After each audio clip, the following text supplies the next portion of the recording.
Bonjour mes chers élèves, donc on va revenir à l'exposé que j'ai partagé avec vous concernant le deuxième module, le dernier jour d'un condamné de son auteur Victor Hugo.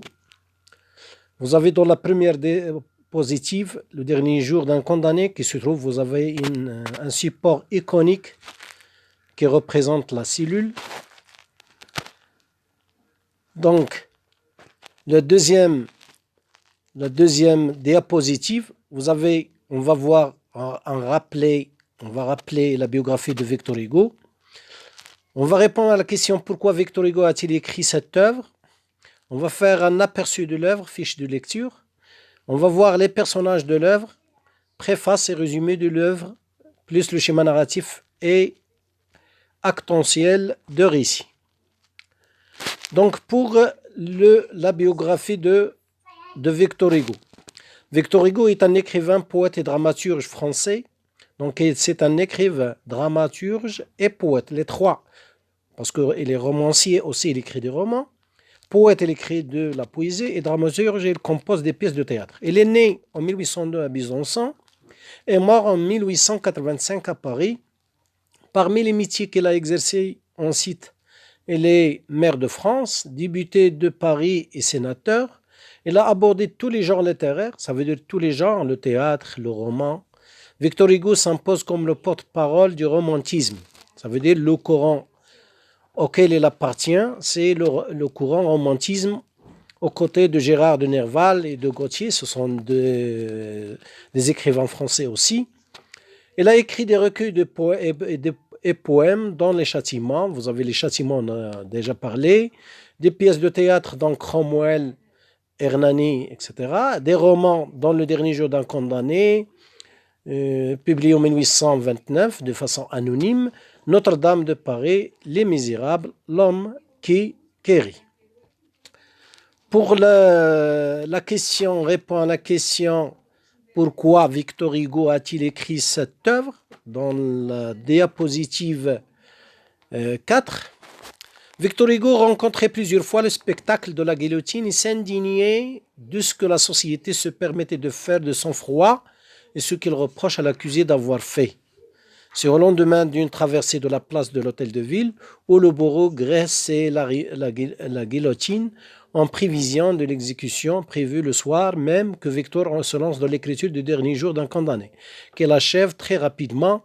Le livre est édité en février 1829. Ça veut dire que Victor Hugo, il a assisté à une condamnation à l'hôtel de ville où il a remarqué que le bourreau est en train de graisser la guillotine en attendant l'exécution de quelqu'un. Donc le soir même, Victor Hugo il a décidé d'écrire un roman intitulé Le dernier jour d'un condamné.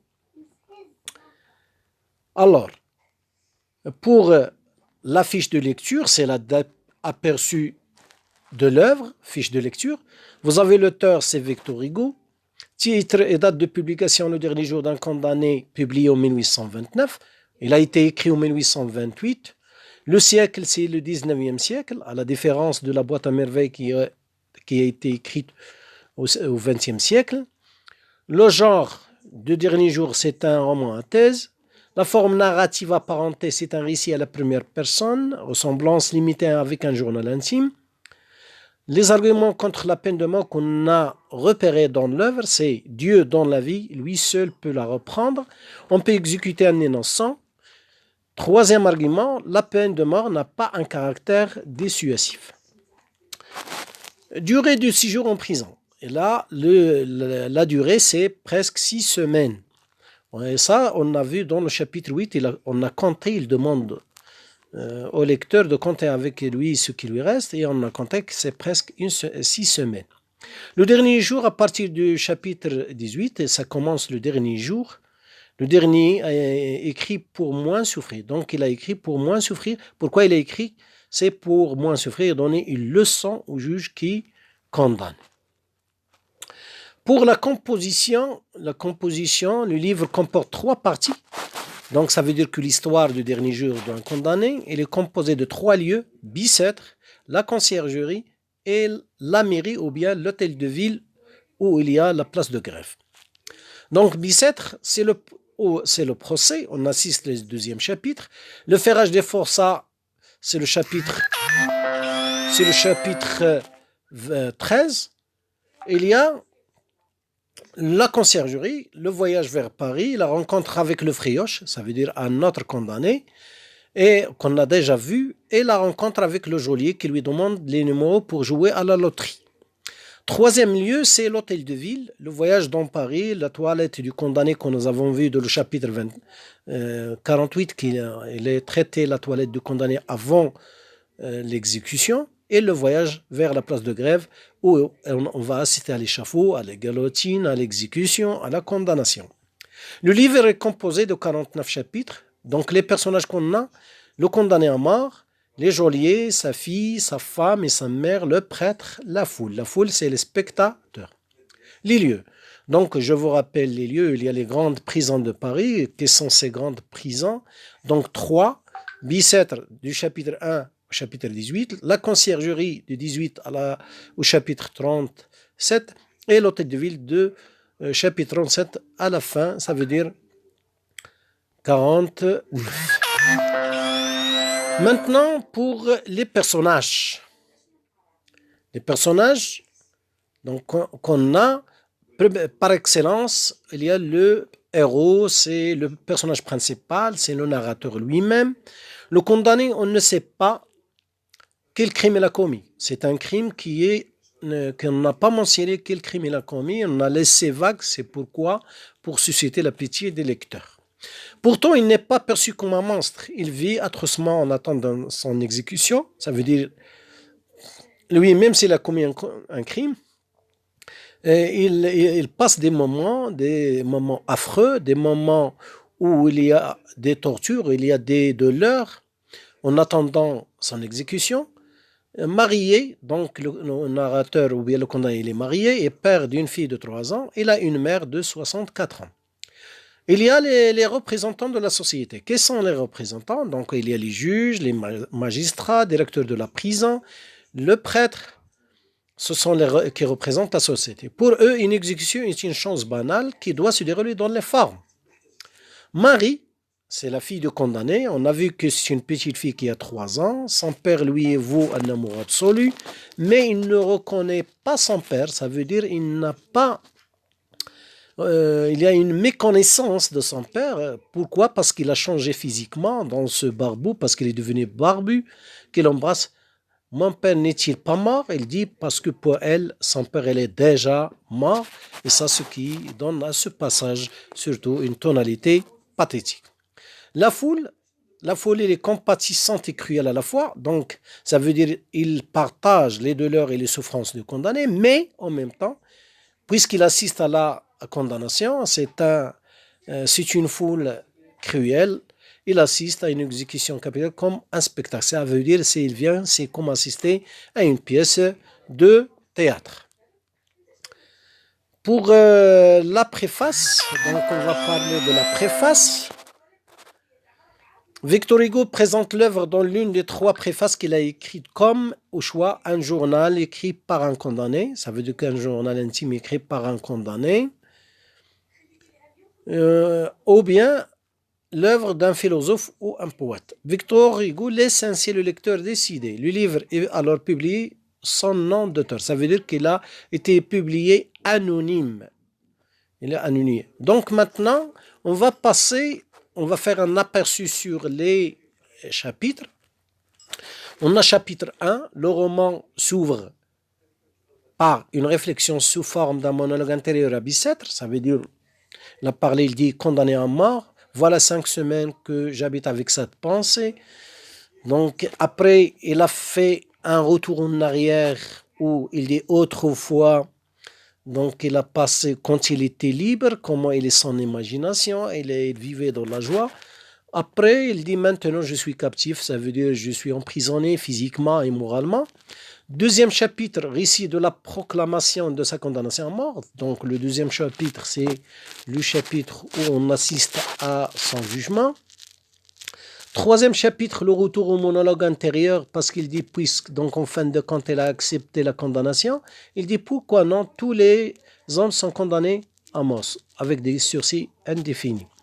Pour le chapitre 4 et 5, donc on a le transfert et la vie quotidienne à Bicêtre. Donc on a le transfert du condamné du palais de justice vers Bicêtre. Donc il a fait la description de ce trajet.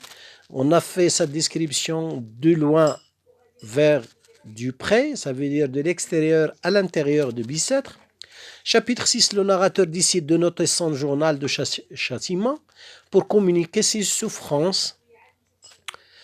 7. Le narrateur s'attarde sur sa situation et espère qu'on s'intéresse un jour de son cas.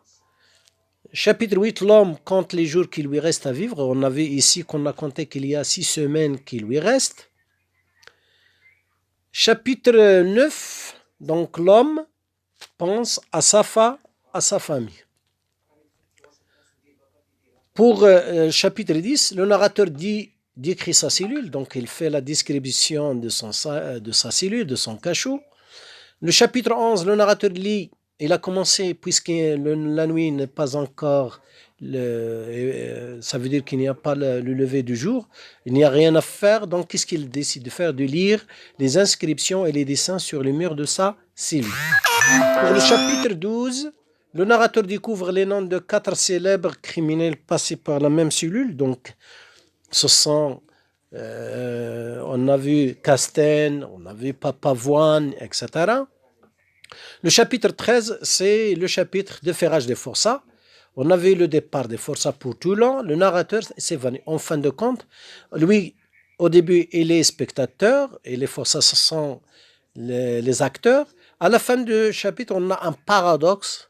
Lui, il est devenu spectateur, acteur, et les forçats sont devenus spectateurs. On l'a attaqué, c'est pourquoi il a perdu connaissance. Chapitre 14, le narrateur, puisqu'il a perdu connaissance dans le chapitre 13, il est transféré à l'infirmerie dans le chapitre 14, et où il décrit le départ des forçats à Toulon. On a vu que ce voyage, il va durer 25 jours. Bien sûr, ces 25 jours, il y a les souffrances, il y a des douleurs physiques et morales.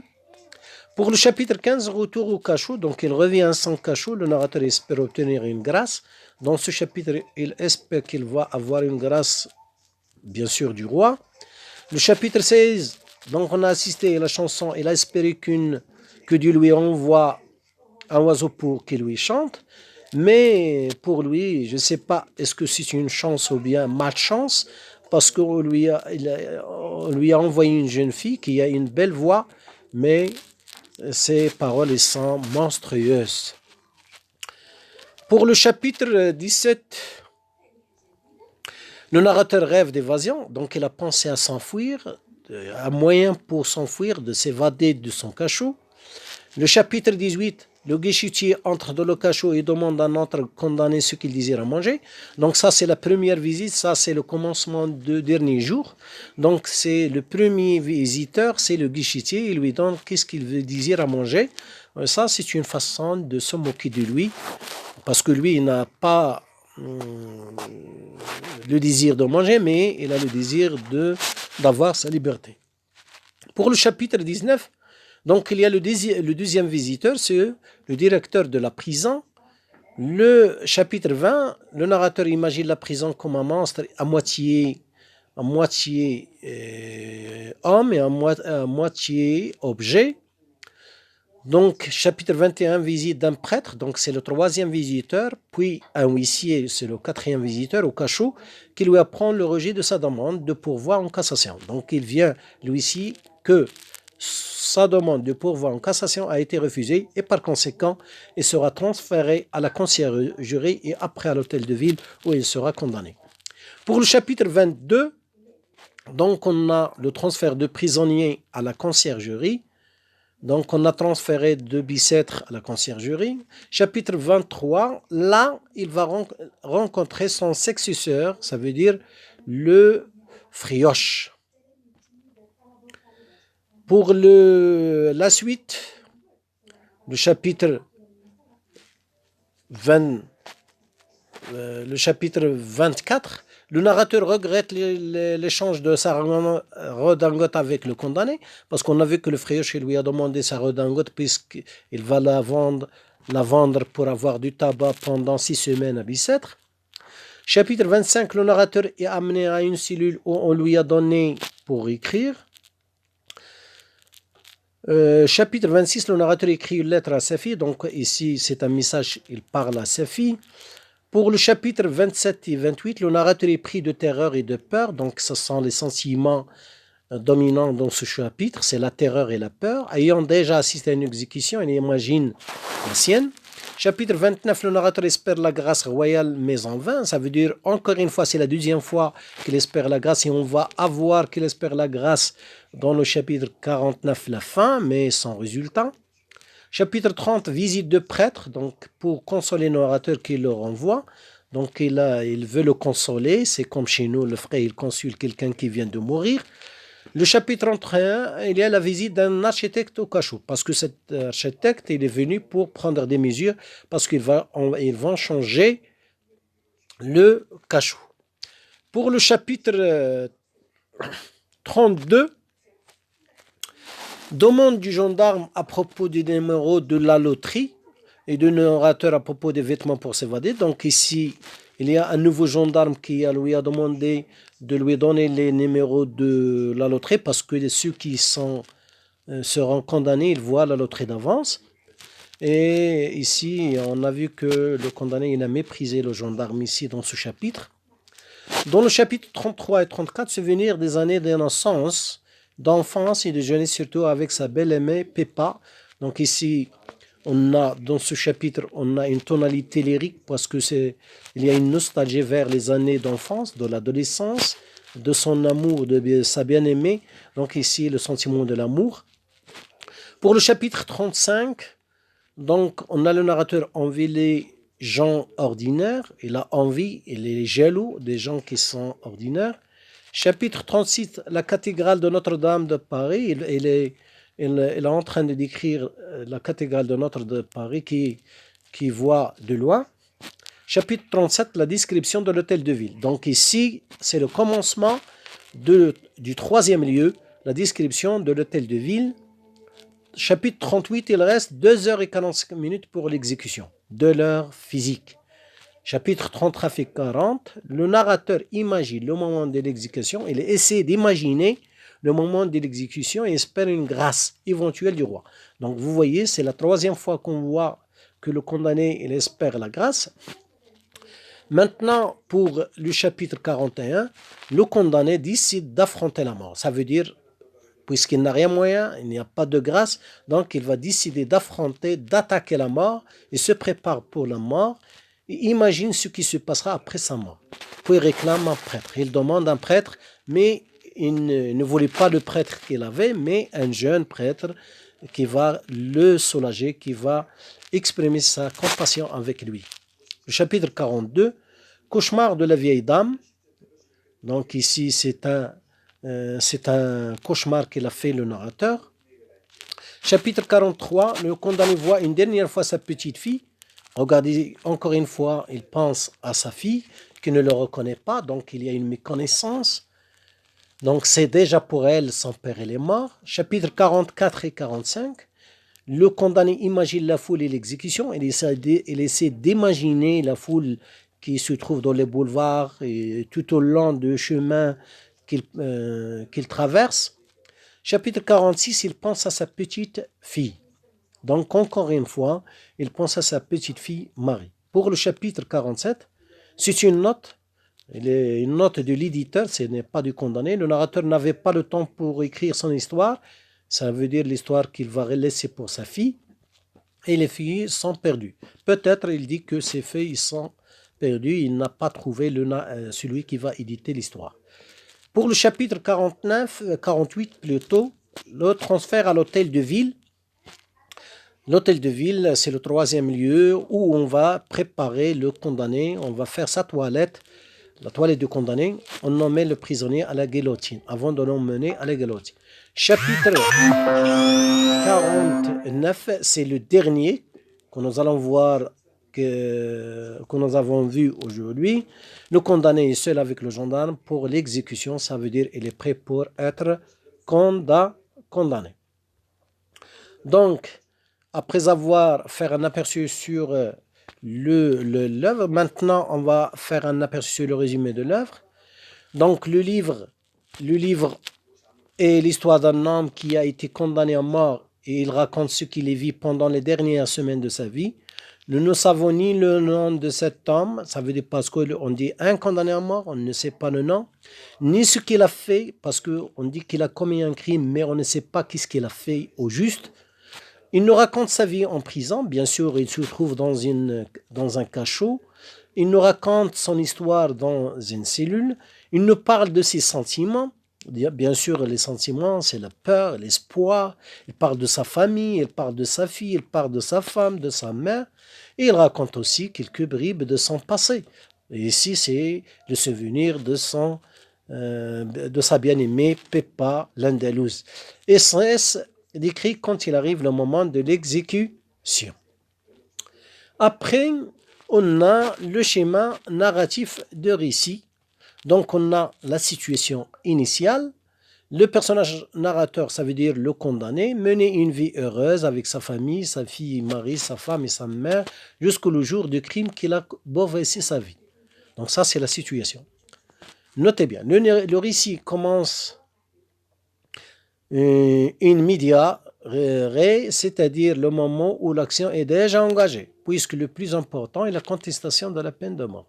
L'auteur fait ellipse, ça veut dire qu'il a fait couper quelque chose de cette situation initiale et passe directement au fait. Toutefois, il nous est facile de déduire cette situation initiale à travers les flashbacks. Ça veut dire, on a dit tout à l'heure, la situation initiale, c'est que le personnage, il avait une famille, il vivait avec sa famille, il est heureux, il est content, jusqu'au moment où il a commis un crime. L'élément perturbateur,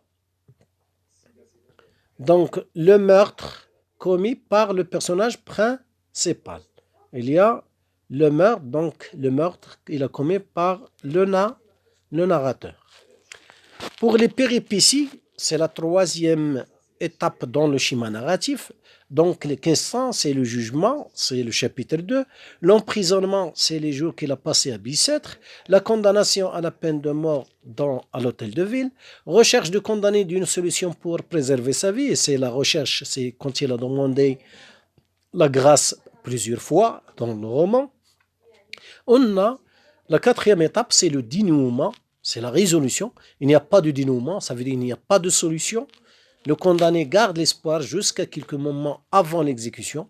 Donc il a gardé, on a vu l'espoir, le fait d'avoir à chaque fois, il demande la grâce. C'est une clausule ouverte au lecteur d'imaginer la fin. On imagine la fin, c'est la suite, et ça veut dire la fin, c'est une fin cruelle, horrible, puisque pour l'auteur, ce qui compte, c'est la dénonciation de l'horrible peine de mort. Et enfin, on a la situation finale. L'auteur fait l'ellipse de la situation finale pour amener le lecteur à réfléchir. Ça veut dire, nous, il laisse le lecteur réfléchir. Qu'est-ce qui va se passer à 4 heures? Ça veut dire, automatiquement, c'est la condamnation. Après, maintenant, le schéma actentiel. On a vu le schéma narratif. Maintenant, le schéma actentiel de l'œuvre. On a le destinateur, celui qui envoie le message, l'instinct de vie, la crainte de la mort, le devoir parental. On a le destinataire, c'est le narrateur, c'est sa fille Marie, c'est sa femme et sa mère. Le sujet, c'est le narrateur, c'est le condamné. L'objet, quel est l'objet? Ça veut dire le but, c'est sauver sa vie, se faire grâcer, c'est lui donner la grâce, lui accorder la grâce, ou bien de s'évader. Quels sont les adjuvants qui aident le sujet, le condamné? Pas d'adjuvant, sauf l'avocat. Ici, même si l'avocat n'a pas aidé pleinement son client. Et les opposants, ça veut dire qui s'opposent à la réalisation de sauver la vie et d'avoir la grâce ou bien de s'évader. Donc les magistrats, les gendarmes, la foule, le directeur de la prison, le meunier, l'huissier et la société. Donc merci pour votre attention. J'espère que vous avez une idée globale sur ce roman et je vous donne rendez-vous pour le 3e module, notre pièce tragique Antigone Et merci une deuxième fois et à plus tard.